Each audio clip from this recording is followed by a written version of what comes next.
Pangeran Gunarso berada beberapa langkah di depan saya sedang memegang tali yang sangat besar dan panjang. Nanti saya akan titip satu pertanyaan supaya tidak menjadi ganjalan pada para hamba Allah yang di depan kita ini. Beliau ini, Pangeran Gunarso ini adalah yang diamanati atau diwasiati oleh almarhum Raja Pakubuwana yang terakhir untuk menyambung tali antara mutiara-mutiara dan intan-intan senusantara untuk mencoba bersama-sama mencari maknanya kembali yang sudah sangat dilupakan dan ditinggalkan karena bangsa Indonesia, jangankan raja-raja, dirinya sendiri saja diremehkan dan dilupakan. Nah, jadi saya ingin beliau nanti agak sedikit menjelaskan mengenai sedikit proses penyambungan tali itu. Nomor 2, di manakah letak Hamengkubuwono ke-10 dalam soal itu? Kita transparan saja. Oke, saya minta diingatkan oleh Iwan untuk beberapa poin. Saya ingin ngambil ilmunya ya, teman-teman sekalian. Saya pertama, karena selalu disebut menegakkan cinta menuju Indonesia mulia, jadi pertama harus pakai ilmu Jawa Nyun Sewu Kanjeng. Jadi kalau dalam Jawa, kalau dalam kebudayaan batin Jawa itu ada 3 tingkat yang akan dicapai oleh setiap pengabdi kehidupan. Yang pertama adalah kasekten atau kesaktian. Di atas kasekten itu ada yang namanya kamukten. Itu kalau dalam bahasa Arab itu tingkat mutakin. Kalau kasekten itu ya kuat saja, dia kuat, hebat, jaya gitu ya. Tapi kalau di atasnya ada mutakin, dia tidak hanya kuat tapi dia bertakwa. Yang nomor 3 yang paling atas adalah kamulyan, yang di sini disebut menuju Indonesia mulia. Seluruh yang bisa dicapai oleh demokrasi itu hanya tingkat pertama, yaitu kasekten. Kesaktian itu bisa karena dia terpilih untuk menjadi penguasa, bisa karena dia kaya raya sehingga bisa beli mobil 8 dalam waktu 1 bulan, bisa karena dia menguasai akses bermacam-macam sehingga menjadi broker. Tapi itu semua hanya kekuatan, dan kekuatan itu untuk saya pribadi sangat tidak menarik karena sangat mudah untuk mendapatkan kesaktian. Bahkan ilmu kebal saya buang, karena kalau saya pakai ilmu kebal saya kehilangan sensitivitas. Saya tidak bisa merasakan sakit lagi, saya tidak bisa dijubit lagi, sehingga saya kehilangan interaksi yang paling gak enak rasanya.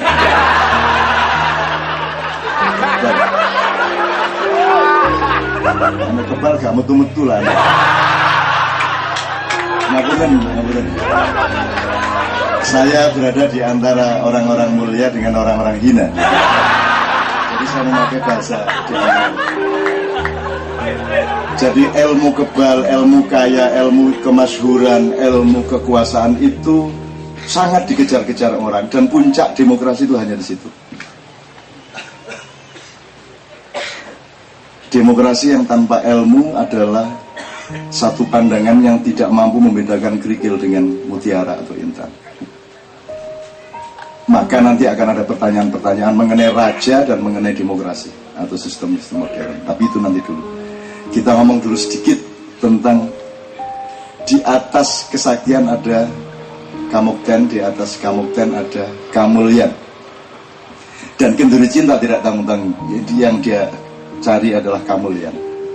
Karena kalau orang mulia, dia lebih sakti dari sakti, dia lebih mukti dari mukti. Karena orang yang sudah mulia itu tidak punya kepuasan untuk membuktikan kehebatannya, tidak ingin membuktikan bahwa dia sakti, karena dia sudah memenangkan kesaktian di dalam dirinya. Orang yang masih baru mencapai tingkat kesaktian, dia tidak tahan terhadap kesaktiannya, sehingga dia selalu ingin menunjukkan kesaktiannya. Orang yang tidak punya kepercayaan diri adalah orang yang mencari-cari jabatan karena dia tidak percaya sama dirinya, sehingga dia sangat membutuhkan alat bantu, apa itu jabatan presiden, jabatan anggota DPR dan sebagainya. Sehingga kita harus sayang sama mereka dan kita bantu mereka supaya lebih mandiri kapan-kapan. Ini soal ilmu, saya nggak ngomong negara. Saya ini ngomong soal ilmu manusia. Nah, orang yang kuat ini tidak ada hubungannya sama baik atau buruk. Jadi orang yang kuat, yang sakti itu bisa sangat baik, bisa sangat buruk. Karena dia tidak ada ikatan untuk itu. Dia hanya tahunya dia ban kuning, ban coklat, ban hitam. Kan gitu.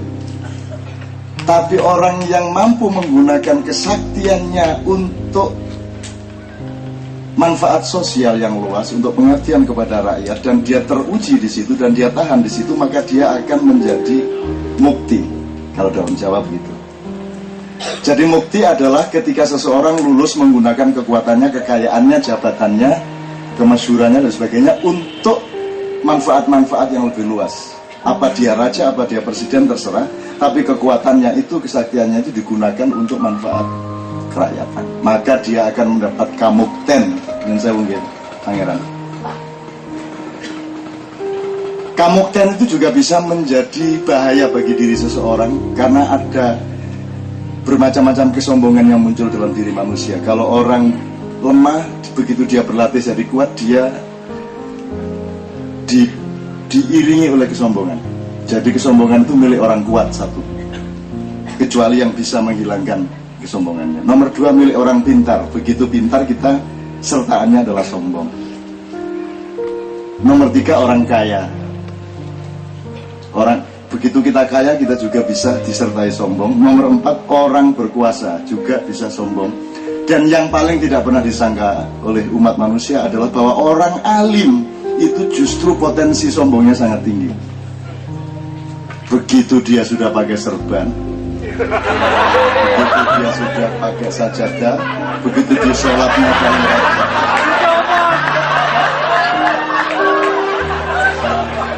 ini butuh serban-serbanan ya.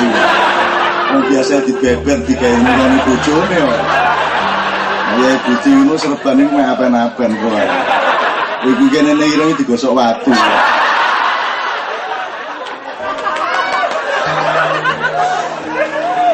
Oke, ya nanti kita selawatan bareng-bareng dengan Sulis dengan teman-teman dari Kudus ya. Dari Semarang.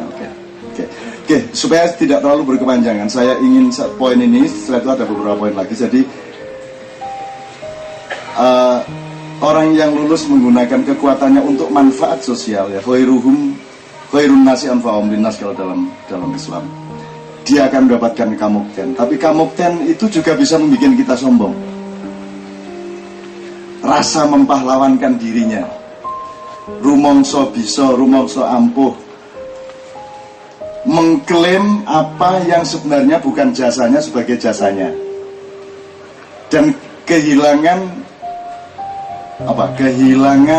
disiplin terhadap proporsi atau presisi makom. Maksudnya gini, kalau Anda orang NU, Anda orang Muhammadiyah, Anda orang Ahmadiyah, itu tapi kalau Anda sholat Jumat, itu kan Anda bukan orang NU. Betul enggak? Masuk Anda sholat terus masih NU? Nggak ada. Anda boleh komandan kodim, tapi ketika meniduri istri cek komandan kodim. Kau nak ceritain komandan kodim nurone bojone ku gak ono.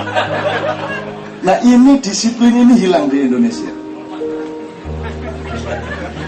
Apakah kualifikasi ini termasuk dimensi yang akan diawasi oleh Panwaslu atau alam? Tapi mungkin tidak ada di dalam undang-undang.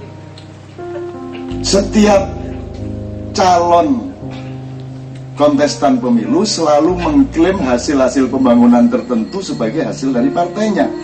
Kan begitu? Termasuk presiden. Loh, jadi waktu kamu sholat tadi kamu Muhammadiyah toh? Artinya kalau Anda itu dipilih melalui sistem partai, begitu Anda duduk di Senayan, Anda tidak orang partai lagi, Anda adalah wakil rakyat.